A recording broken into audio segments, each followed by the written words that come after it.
The terrifying and incredible life story of King Firaun. A king who said, "O Bana Israel, I am your greatest creator. You must worship me alone."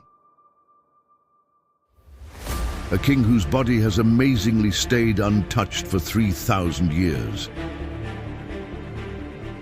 He could eat a young camel in one day, but he never got sick. But his strength began to poison him. The most cruel ruler of ancient Egypt. A king who went against Allah and his prophet, Musa. The cursed king destroyed by Allah. The worst criminal of Jahannam. Firaun. Once again, we bring you a shocking story. Don't forget to subscribe to the channel and like the video to support us. You can suggest any story. We might turn it into a video for the channel. If you're ready, let's begin.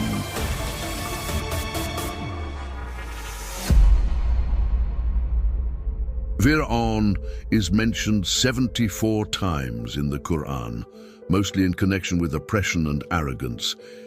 He ruled the entire land with the help of his loyal and hard-working servants. As the days passed, alongside the growing power of Misr, he strengthened his reign significantly. With this unbelievable power, he imposed every decision upon the people without resistance, further inflaming his arrogance. According to the customs of that time, Firaun was seen as a deity, and worship in all temples was directed toward him. He himself began to believe in this falsehood. He thought of himself as a god worthy of worship, and believed that he was the creator of everything. Oblivious to what awaited him, he continued his life, oppressing people and indulging in pleasure. But there was one thing he had forgotten. Allah's judgment upon him was near. A judgment that would serve as a lesson for all of humanity. Let us take a look at the land of Misr, where this historic event, a lesson for all times, took place. The Nile River was one of the lifelines of the kingdom. Located in Misr, the Nile is among the largest rivers in the world.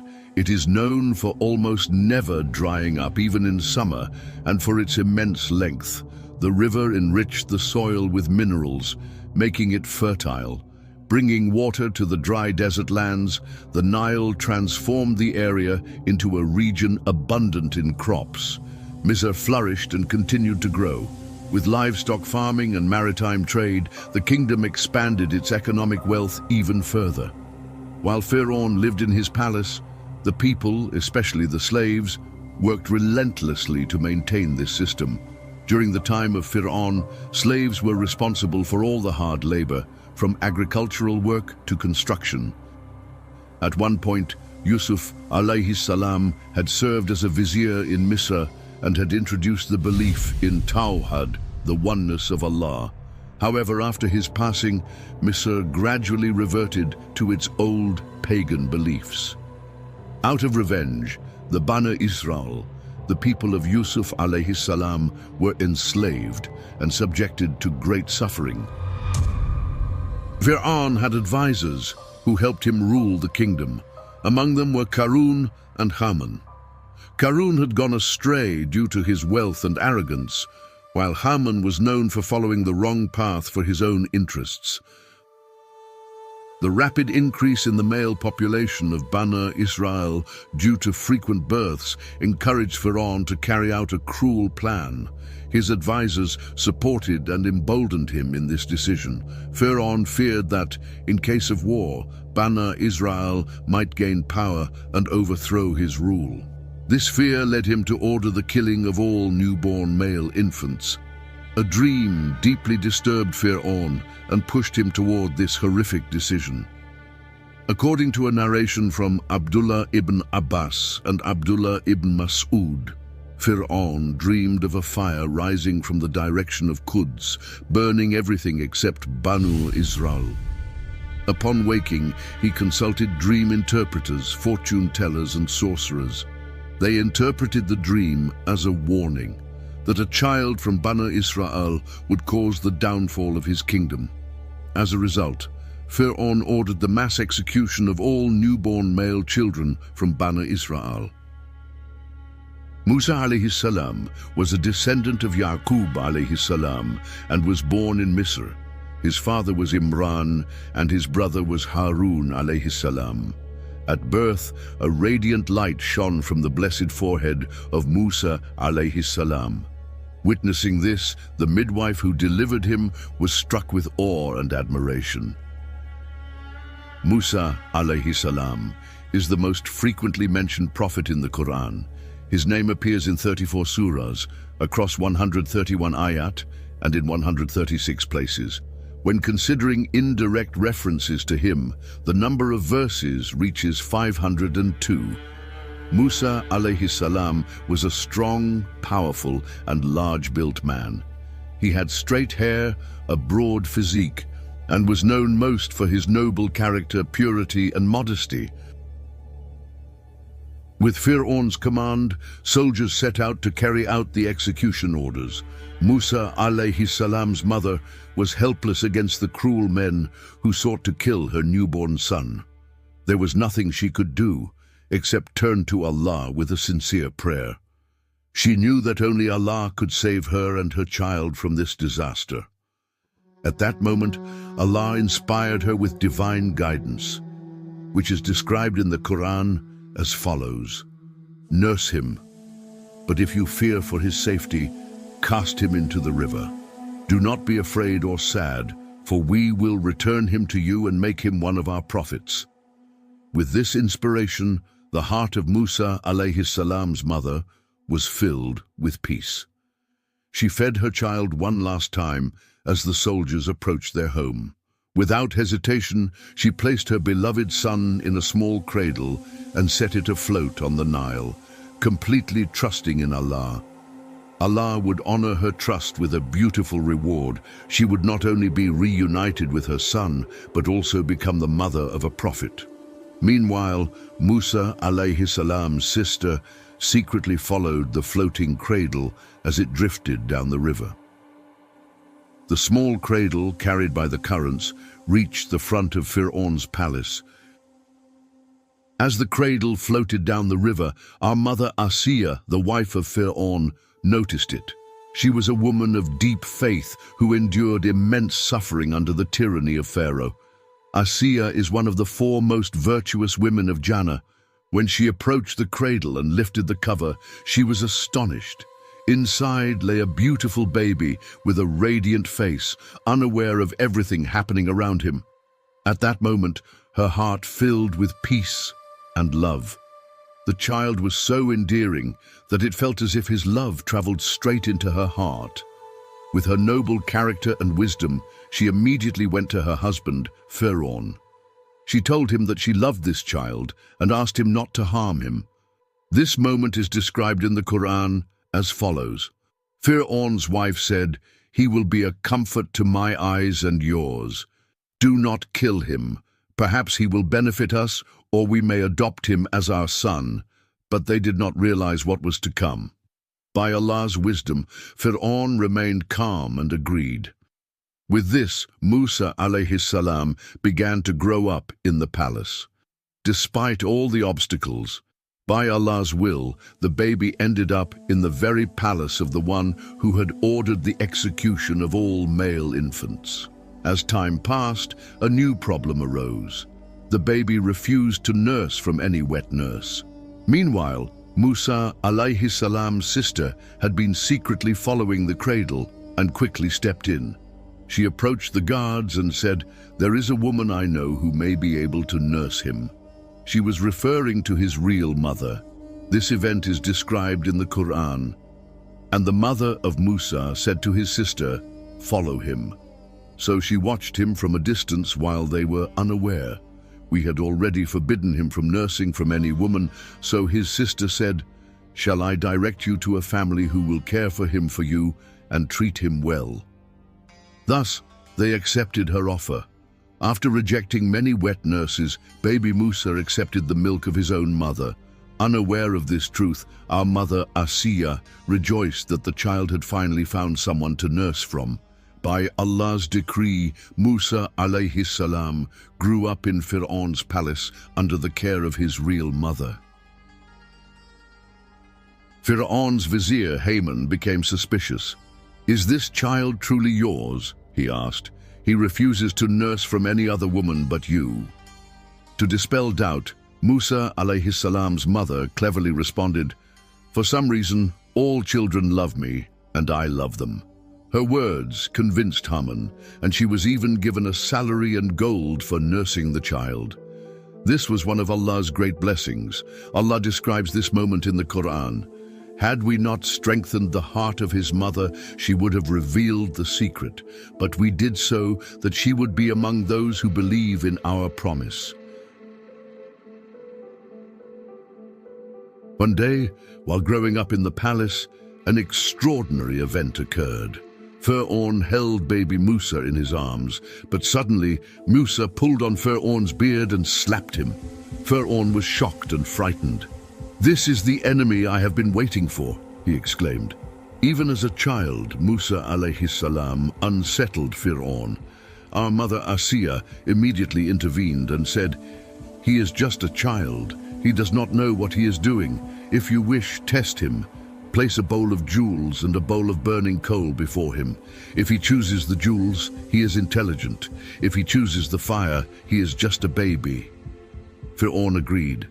2 bowls were placed before Musa alayhi salam, one filled with precious gems and the other with burning coals. As Musa alayhi salam reached for the jewels, Jibril alayhi salam intervened by nudging his hand. Instead, Musa picked up a burning coal and put it into his mouth. The fire burned his tongue, leaving him with a slight speech impediment. Seeing this, Firaun let him go, convinced that he was just a child. Thus, Musa alayhi salam remained in the palace for many years, growing up under Allah's protection. All of Misr was under the rule of Firaun. The people were divided into rigid social classes under his command. He held absolute power over administration, military, law, and religion. Firaun was a cruel tyrant. His brutality was so extreme that he would impale people on stakes and have them split in half for punishment. It is said that he lived for 400 years. Not only was he never sick, but his teeth never bled either. He was not particularly tall, but he wore majestic and luxurious clothing. His youth seemed to be renewed constantly as he never aged. His health was so strong that he could eat an entire young camel in one sitting. Due to his unique digestion, he only needed to relieve himself once every 40 days.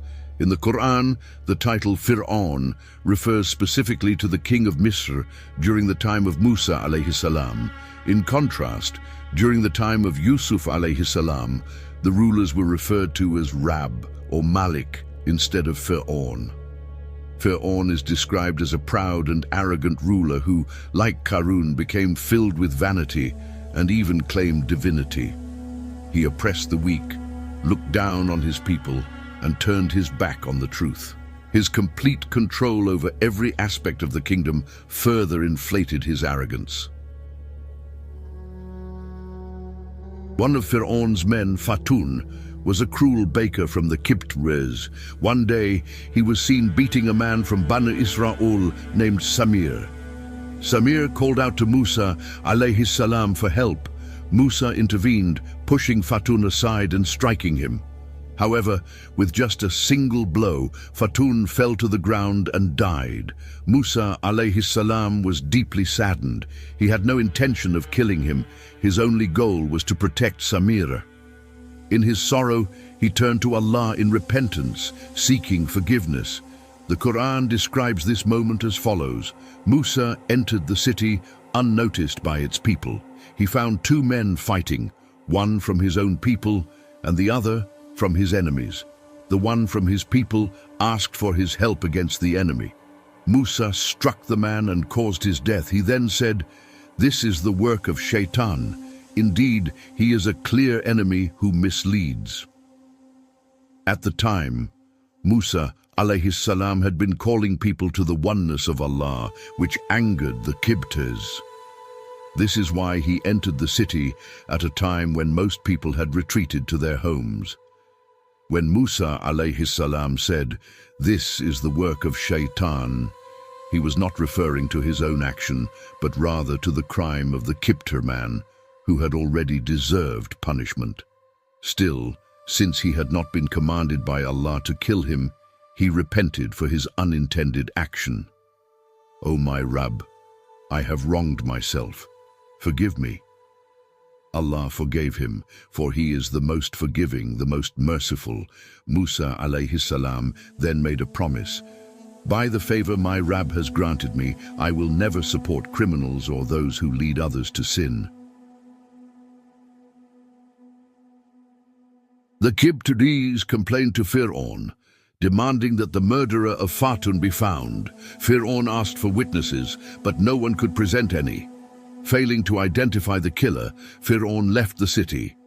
However, the next day, Musa alayhi salam saw the same man, Samir, fighting with another Qibti. Again, Samira asked Musa for help.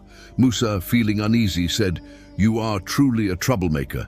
As Musa moved to separate them, the Qibti man suddenly shouted, "O Musa, are you going to kill me as you killed someone yesterday? It seems you want to be a tyrant, not someone who brings peace." The news quickly spread, and one of Firaun's advisors secretly warned Musa. As the Qur'an describes, then a man came running from the farthest part of the city, saying, "O Musa, the leaders are planning to kill you. Leave immediately. I am truly advising you for your own good." Musa alayhi salam escaped the city, praying, "O my Rabb, save me from the wrongdoing people." Musa alayhi salam's actions demonstrate the true meaning of tawakkul, trust in Allah, consulting and seeking advice, making a firm decision, taking necessary precautions, leaving the final outcome to Allah, praying with sincerity and accepting Allah's decree. According to Fakhr ad-Din al-Razi, Musa alayhi salam never intended to kill the Qibti. Furthermore, since the Qibti was a polytheist, the concept of qisas, equal retribution, did not apply to him in the same way. Additionally, since the incident happened by mistake, qisas was not required. Musa alayhi salam grew into a young man known for his honesty and noble character, leaving a strong impression on those around him. Meanwhile, his people were suffering under severe oppression. Allah chose Musa alayhi salam as a prophet to free Bani Israel from slavery. He was commanded to go to Firaun and invite the arrogant ruler, who claimed to be a god, to bow before the Rabb of the heavens and the earth. Despite the difficulty of this mission, Allah made it easier for him. He sent Musa's brother Harun alayhi salam to assist him. Together they went to Firaun. Upon seeing him, Firaun asked mockingly, "Who are you?" Musa alayhi salam replied, "I am the messenger of the Rabb of all worlds." Firaun was shocked. Instead of listening, he reminded Musa of the favors he had done for him in the past, accusing him angrily. "Did we not raise you as a child and care for you? Did you not live among us for many years? Then you committed that crime. You killed a man. You are an ungrateful person." The Qur'an describes their conversation. "Remember when your Rabb called upon Musa, 'Go to the wrongdoers, to the people of Firaun. Will they not stop their oppression?' Musa expressed his fears. "Oh, my Rabb, I fear they will call me a liar. My chest tightens and my tongue does not flow easily. So appoint Harun as a messenger alongside me. Also, I am wanted for a crime among them. I fear they will kill me." Allah reassured him, "No, it will not happen. Both of you go with our signs. We are with you, hearing everything. Go to Firaun and say, 'We are the messengers of the Rabb of all worlds. Let Bani Israel go with us.'" Firaun continued questioning him, bringing up the past. "Did we not raise you in our care as a child? Did you not live with us for many years, and then you killed a man? You are truly ungrateful." Musa alayhi salam replied, "I did not kill him intentionally. It was unintentional, and I did not know the consequences of my action. When I feared for my life, I fled from you. Later, my Rabb blessed me with wisdom and made me one of his prophets. As for your so-called favor, was it not a result of you enslaving Banu Israel?" Firaun then asked mockingly, "And who is this Rabb of all worlds?" Musa alayhi salam answered, "He is the Rabb of the heavens, the earth, and everything between them, if you would believe." Firaun turned to the people around him and asked sarcastically, "Did you hear what he just said?" Musa alayhi salam continued, "He is your Rabb and the Rabb of your forefathers." Firaun dismissed him as insane. "Your so-called messenger is surely mad." Musa alayhi salam did not stop. "He is the Rabb of the east, the west, and everything between them, if only you would use your intellect." At this, Firaun's anger boiled over. "If you take any god besides me, I will throw you into prison." Musa alayhi salam replied, "Even if I bring you clear proof?" Firaun challenged him, "Then bring it, if you are truthful." At that moment, Musa alayhi salam cast his staff upon the ground. It suddenly turned into a living serpent. Then he drew his hand from his cloak, and it shone with a dazzling white light for all to see. Firaun devised a cunning plan in an attempt to humiliate Musa alayhi salam before a massive crowd. He believed that by using his magicians, he could defeat Musa alayhi salam and prove his so-called divinity. To prepare for this, Firaun made an announcement throughout Misr and summoned the most skilled sorcerers he could find. 70 of the greatest magicians from across the world were gathered in Misr. Before the big event, the chief magician ordered his men to observe Musa alayhi salam to gather information about him. As they watched, they saw something extraordinary. Musa alayhi salam was sleeping, yet his staff was moving on its own as if standing guard. This sight shocked the magicians, and they quickly reported it to their chief. Upon hearing this, the chief magician turned pale with fear. "A magician's staff cannot move while he sleeps. Magic does not work when the sorcerer is unconscious. Be careful, this man may not be a magician at all." The magicians began to doubt their chances of victory, yet their ambition to win Firaun's favor led them to proceed with the challenge, despite knowing deep down that they could not defeat Musa alayhi salam. The great challenge begins. The much-anticipated day of the great confrontation arrived.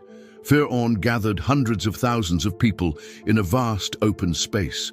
The magicians stood ready, holding their ropes, staffs, and magical tools. Firaun commanded them, "Begin!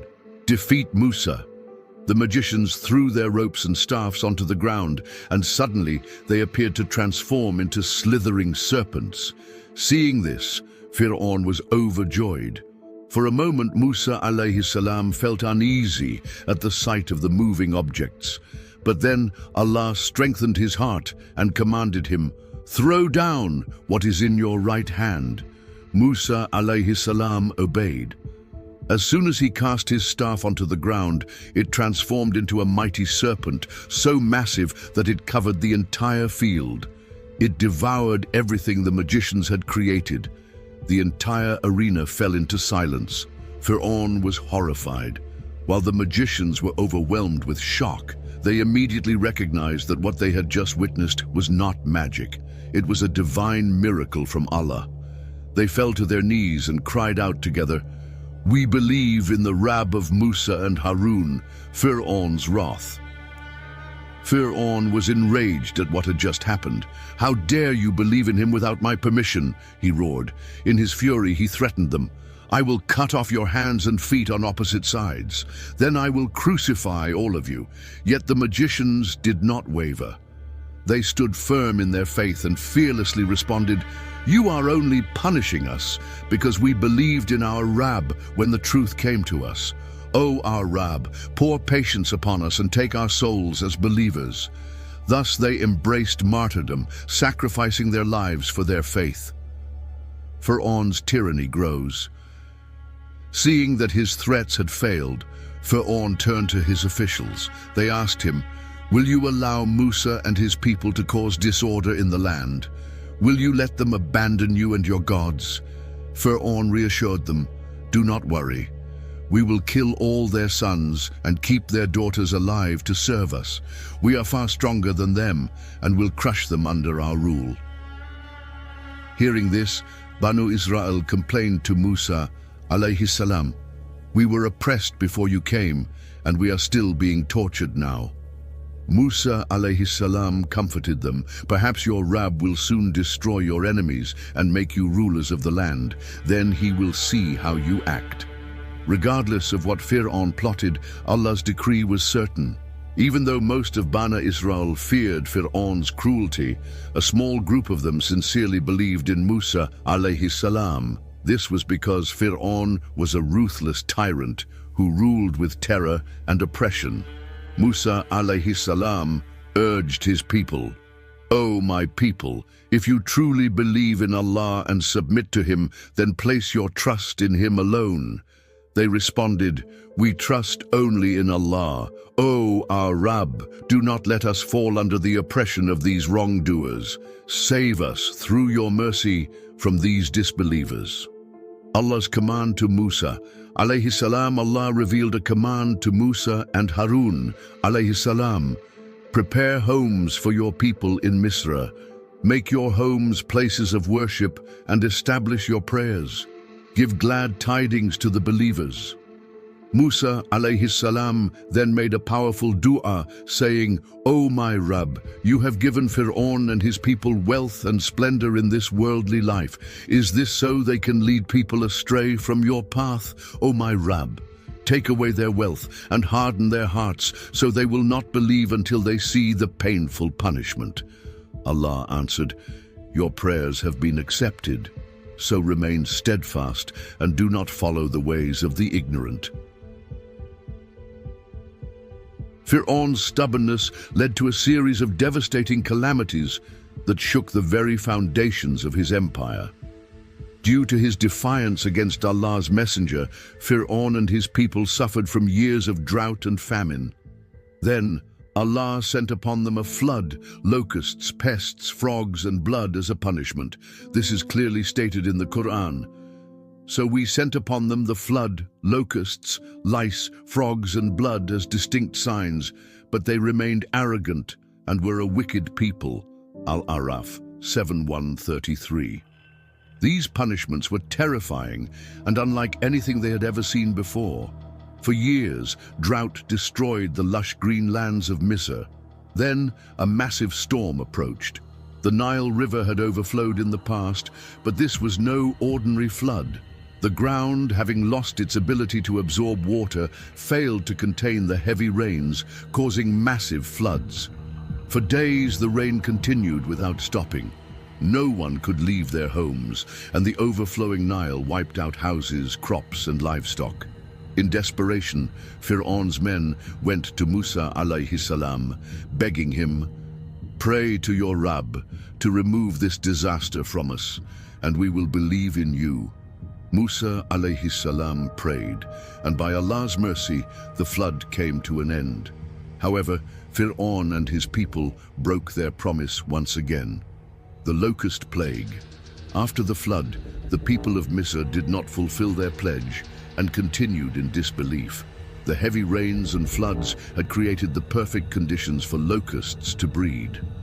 As a result, a massive locust swarm descended upon the land.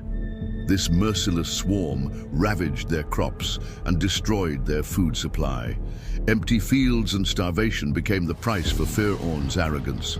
The people of Misr watched in terror as their livelihoods were wiped away. Yet despite seeing his people suffer, Firaun refused to humble himself. The locust plague was a warning. The punishments would not stop until they surrendered to Allah's will. The frog invasion. The land was in ruins and the people were in distress. Meanwhile, Firaun, watching the chaos unfold from his palace, remained stubborn in his disbelief. Then Allah sent another punishment. Frogs began to spread from the Nile across the entire kingdom. Unlike ordinary frogs, these were massive in size and seemed to be challenging Firaun's arrogance. As the invasion intensified, life in Misr came to a halt. Frogs covered homes, marketplaces, and palaces. They even climbed onto people's clothes, making it impossible to escape them. The situation became unbearable. People could not sleep due to the deafening sounds of the frogs.